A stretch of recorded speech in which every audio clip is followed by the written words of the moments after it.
તલોદમાં જન્મદિવસની અનોખી રીતે પહેલ કરીને ઉજવણી કરવામાં આવી।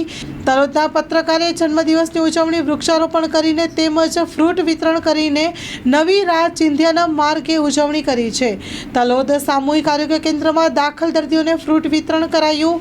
આ જમાનામાં જન્મદિવસ, મેરેજ એનિવર્સરી જેવા દિવસોમાં કેક કાપી તેમજ 5 સ્ટાર હોટલમાં પાર્ટીઓ યોજીને ઉજવણી કરતા હોય છે, ત્યારે સૌ કોઈને જોયા છે, પરંતુ આ 67મા જન્મદિવસને યાદગાર બનાવવા માટે પ્રિન્ટ મીડિયા સાથે સંકળાયેલા વ્યક્તિ સાબરકાંઠા જિલ્લાના તલોદના પત્રકાર અને તલોદ તાલુકા પત્રકાર સંઘના પ્રમુખ પ્રવીણભાઈ એચ રાવલે તેમના જન્મદિવસની અનોખી રીતે ઉજવણી કરી હતી, જેમાં હોસ્પિટલમાં ફ્રૂટ વિતરણ કરીને ઉજવણી કરી હતી।